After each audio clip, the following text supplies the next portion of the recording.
Shefeed football പീക്കിലേക്ക് ഏവർക്കും സ്വാഗതം. അർജന്റീനയുടെ യുവതാരം ജൂലിയൻ അൽവാരസ് അത്ലറ്റിക്കോ മാഡ്രിഡുമായിട്ടുള്ള കരാർ പൂർത്തിയാക്കിയിരുന്നു. നിലവിൽ 2030 വരെ അദ്ദേഹം അത്ലറ്റിക്കോ മാഡ്രിഡിൽ തുടരും.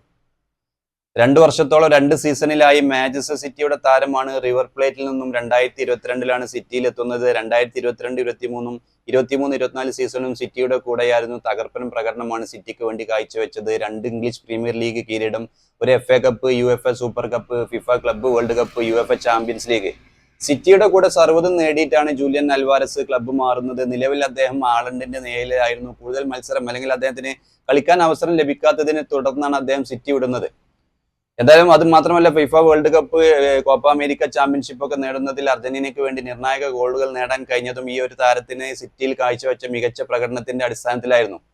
മികച്ച ഫോമിലായിരുന്നു സിറ്റിയിൽ മികച്ച ഫോമിലുള്ള സമയത്താണ് ഫിഫ വേൾഡ് കപ്പ് ഒക്കെ വരുന്നത്. അതുകൊണ്ട് തന്നെ ആ ഒരു ഫിഫ വേൾഡ് കപ്പിലൊക്കെ നിർണായക ഗോൾ നേടാൻ ജൂലിയൻ അൽവാരസിന് കഴിഞ്ഞിരുന്നു. എന്തായാലും മാഞ്ചസ്റ്റർ സിറ്റി വിടുന്നത് ജൂലിയൻ അൽവാരസ് സർവ്വതും നേടിക്കൊണ്ടാണ്. UEFA ചാമ്പ്യൻസ് ലീഗും, ഇംഗ്ലീഷ് പ്രീമിയർ ലീഗും, FA കപ്പും, UEFA സൂപ്പർ കപ്പും, ഫിഫ ക്ലബ്ബ് വേൾഡ് കപ്പ് ഒക്കെ നേടിയിട്ടുണ്ട്. താരം ക്ലബ്ബ് വിടുകയാണ്. നിലവിൽ 24 വയസ്സേ ഉള്ളൂ താരത്തിന്. ഇതിനിടയിൽ സിറ്റിയിൽ നിന്നും സർവ്വതും നേടിയിട്ടുണ്ട് താരം. എന്തായാലും ഇനി അർജന്റീനൻ താരം ഡിയോഗോ സിമിയോണിയുടെ കീഴിലുള്ള തന്ത്രങ്ങളിലായിരിക്കും അദ്ദേഹം മാഡ്രിഡിൽ പന്ത് തട്ടുക. നമുക്കറിയാം, UEFA ചാമ്പ്യൻസ് ലീഗിലൊക്കെ പന്ത് തട്ടുന്ന അല്ലെങ്കിൽ അതിലൊക്കെ യോഗ്യത നേടുന്ന ടീമാണ് നിലവിൽ അത്ലറ്റിക്കോ മാഡ്രിഡ്. ഡീപോളൊക്കെ അടങ്ങുന്ന, മൊളിനൊക്കെ അടങ്ങുന്ന ടീമാണ്. അർജന്റീന താരങ്ങളൊക്കെ സാധാരണങ്ങളൊക്കെ ടീമാണ്. ഗ്രീസ്മാനൊക്കെ അടങ്ങുന്ന ടീമുണ്ട്. എന്തായാലും ഇനി അത്ലറ്റിക്കോ മാഡ്രിഡ് ആണ് ജൂലിയൻ അൽവാരസിന്റെ പുതിയ തട്ടകം. എന്തായാലും മാഞ്ചസ്റ്റർ സിറ്റിയിൽ കാഴ്ചവെച്ച പ്രകടനം ജൂലിയൻ അൽവാരസിനെ അത്ലറ്റിക്കോ മാഡ്രിഡിലും കാഴ്ചവെക്കാൻ കഴിയുമെന്ന് തന്നെയാണ് ആരാധകരൊക്കെ പ്രതീക്ഷിക്കുന്നത്. അത് തന്നെയാണ് ഡിയോഗോ സിമിയോണിയും പ്രതീക്ഷിക്കുന്നത്.